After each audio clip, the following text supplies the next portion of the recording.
ಲೋಕ ಕಲ್ಯಾಣಾರ್ಥವಾಗಿ ಜನವರಿ 4ರಂದು ಮಹಾ ಚಂಡಿಕಾ ಯಾಗವನ್ನು ಹಮ್ಮಿಕೊಳ್ಳಲಾಗಿದೆ ಎಂದು ಕತ್ತರಿಘಟ್ಟದ ಮೆಳಿಯಮ್ಮ ಆಧ್ಯಾತ್ಮಿಕ ಕೇಂದ್ರದ ಚಂದ್ರಶೇಖರ ಗುರೂಜಿ ಹೇಳಿದರು. ಸುದ್ದಿಗೋಷ್ಠಿಯಲ್ಲಿ ಮಾತನಾಡಿದ ಅವರು, 22ನೇ ವರ್ಷದ ಅಂಗವಾಗಿ ಜನವರಿ 4ರಂದು ಸಂಜೆ ಮಹಾಗಣಪತಿ ಹೋಮ, ಪುಣ್ಯಾಹವಾಚನ, ಅಂಕುರಾರ್ಪಣೆ, ದುರ್ಗಾ ಸಪ್ತಶತಿ ಪಾರಾಯಣ ಹಾಗೂ ಮಹಾಮಂಗಳಾರತಿ ಜರುಗಲಿದೆ. ಇನ್ನು ಜನವರಿ 5ರಂದು ಬೆಳಗ್ಗೆ 6ರಿಂದ ಮಹಾಚಂಡಿಕಾ ಯಾಗ ಪ್ರಾರಂಭವಾಗಲಿದ್ದು, ಕಾರ್ಯಕ್ರಮವನ್ನು ಕೋಡಿಮಠದ ಶ್ರೀ ಶಿವಾನಂದ ಶಿವಯೋಗಿ ರಾಜೇಂದ್ರ ಸ್ವಾಮೀಜಿ ನೇತೃತ್ವದಲ್ಲಿ ಜರುಗಲಿದೆ. ಮಧ್ಯಾಹ್ನ 12ಕ್ಕೆ ಮಹಾಪೂರ್ಣಾಹುತಿ ಮತ್ತು ಮಹಾಮಂಗಳಾರತಿಯೊಂದಿಗೆ ಸಂಪನ್ನಗೊಳ್ಳಲಿದೆ.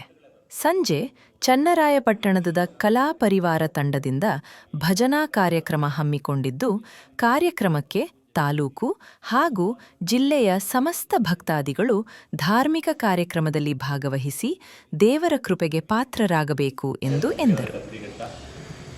ಸುಮಾರು ನಾನು 22 ವರ್ಷಗಳಿಂದ ಈ ಲೋಕ ಕಲ್ಯಾಣಕ್ಕೋಸ್ಕರ ಯಾಗಗಳನ್ನು ಮಾಡ್ತಾ ಬಂದಿದ್ದೀನಿ. ಹಾಗೆ ಸುಮಾರು 2017ರಲ್ಲಿ 6,000 ಹೆಣ್ಮಕ್ಳಿಗೆ ಬಾಗಿನ ಕೊಡ್ತಾ ಬಂದಿದ್ದೀವಿ. ಕತ್ತಿಘಟ್ಟ ಮೊದಲಿನ ಒಂದು ಮನೆಯದ್ದಾಗಿ ಈ ಸಲೂ ಸಹ ನಾನು ಹೆಣ್ಮಕ್ಳಿಗೆ ಯಾರೇ ಬರಲಿ ಅರಿಶಿಣ ಕುಂಕುಮ ಬಳೆ ಕೊಟ್ಟು ತವ್ರ ಮನೆ ಥರನೇ ಮಾಡಿ ಮತ್ತೆ ಒಂದು ಚಂಡಿ ಯಾಗ ಮಾಡ್ತಾ ಇದ್ದೀನಿ.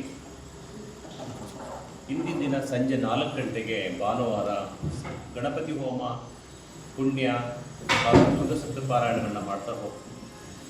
ಬೆಳಗ್ಗೆ 5ನೇ ತಾರೀಕು ಬೆಳಗ್ಗೆ 6ರಿಂದ ಮಧ್ಯಾಹ್ನ 12 ಗಂಟೆ ಒಳಗಡೆ ಚಂಡಿ ಯಾಗ ಮಾಡ್ತೀವಿ. ಬರುವ ಅಲ್ಲಿ ನಮ್ಮ ಕಲಾ ಪರಿವಾರ ತಂಡದಿಂದ ಬೆಳಗ್ಗೆ 6ರಿಂದ 11 ಗಂಟೆವರೆಗೂ ಭಜನಾ ಇರ್ತದೆ. ಅವರ ಕಲಾ ಪೂರ್ತಿ ತಂಡಗಳೇ ಬರ್ತಿದೆ. ಒಂದು 100-150 ಜನ ತಂಡ ಕಾರ್ಯಕ್ರಮ ಇರ್ತದೆ. ಹಾಗೆ ಈ ಕಾರ್ಯಕ್ರಮದ ದಿವ್ಯ ಸಾನ್ನಿಧ್ಯ ವಹಿಸ್ತಿರೋದು ಪರಮಪೂಜ್ಯ ಶ್ರೀ ಶ್ರೀ ಶಿವಾನಂದ ಶಿವಯೋಗಿ ರಾಜೇಂದ್ರ ಮಹಾಸ್ವಾಮಿಗಳು, ಕೋಡಿಮಠ ಹಾರನಹಳ್ಳಿ ಅವರ ದಿವ್ಯ ಸಾನ್ನಿಧ್ಯದಲ್ಲಿ. ಹಾಗೆ ಈ ಸಂಸ್ಥೆಯ ಸೆಕ್ರೆಟರಿ ಹಾಗೂ ಅಮೋಘ್ DC ಅವರು ಸಹ ಇದಕ್ಕೆ ಭಾಗತ್ವ ವಹಿಸಿರ್ತಾರೆ. ಈ ಸಲ ಮಧ್ಯಾಹ್ನ ಬರುವ ಎಲ್ಲ ಭಕ್ತರಿಗೂ 12 ಗಂಟೆಗೆ ಪೂರ್ಣಾವತಿ ಇರುತ್ತೆ. ಎಲ್ಲ ಹೆಣ್ಮಕ್ಳಿಗೂ ಅರಿಶಿಣ ಕುಂಕುಮ ಕೊಡುವ ಸಂಪ್ರದಾಯ ಇಟ್ಕೊಂಡಿದ್ದೀವಿ. ಈ ಸಲ ಯಾರೇ ಬರಲಿ ಎಲ್ಲ ಹೆಣ್ಮಕ್ಳಿಗೆ. ಹಾಗೆ ಮಧ್ಯಾಹ್ನ 1 ಗಂಟೆಗೆ ಅನ್ನ ಸಂತರ್ಪಣೆ ಇರುತ್ತೆ. ಎಲ್ಲರಿಗೂ ಅನ್ನ ಸಂತರ್ಪಣೆ ಪ್ರತಿಯೊಬ್ಬರಿಗೂ ಇರ್ತದೆ. ಎಲ್ಲರೂ ಬನ್ನಿ.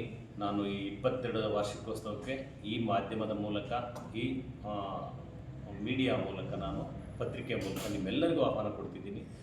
ಇಲ್ಲಿ ಪತ್ರಿಕೆ ನಾನೇನು ಮಾಡಿಸಿಲ್ಲ, ಇದನ್ನೇ ಪತ್ರಿಕೆ ಅಂತ ತಿಳ್ಕೊಂಡ್ರಿ. ಪ್ರತಿಯೊಬ್ಬರೂ ನನ್ನ ತಾಲೂಕಿನ, ನನ್ನ ಜಿಲ್ಲೆಯ ಯಾರಿಗೆ ಈ ಪತ್ರಿಕೆ ತಲುಪಿದ ತಕ್ಷಣವೇ ಇದನ್ನೇ ಪತ್ರಿಕೆ ಅಂತ ತಿಳ್ಕೊಂಡು ಬಂದು ನೀವು ಎಲ್ಲ ಸೇರಿ ಮತ್ತು 2026ಕ್ಕೆ ಬೇರೆ ಕಾಲಿಡ್ತಾ ಇದ್ದೀವಿ. ಈ ವರ್ಷ ಈ ಲೋಕಕ್ಕೆ ಮಳೆ, ಬೆಳೆ, ಎಲ್ಲ ಸಮಸ್ಯೆಗಳು, ಪ್ರತಿಯೊಬ್ಬ ಸಮಾಜದ ಒಬ್ಬೊಬ್ಬ ವ್ಯಕ್ತಿ ಒಂದೊಂದು ಸಮಸ್ಯೆಲಿದ್ದಾನೆ.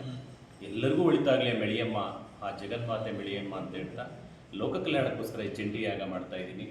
ಎಲ್ಲರೂ ಸೇರೋಣ, ಆ ತಾಯಿಯ ಕೃಪೆಗೆ ನಾವೆಲ್ಲ ಪಾತ್ರ ಆಗೋಣ ಅಂತ ಹೇಳ್ತಾ, ಹಾಗೆ ಎಲ್ಲರೂ ಸೇರಿ ಒಟ್ಟಿಗೆ ಈ ಚಂಡಿ ಹೋಮವನ್ನು ಚಂಡಿ ಯಾಗವನ್ನು ಪರಿಪೂರ್ಣ ಮಾಡೋಣ ಅಂತ ನಿಮ್ಮಲ್ಲಿ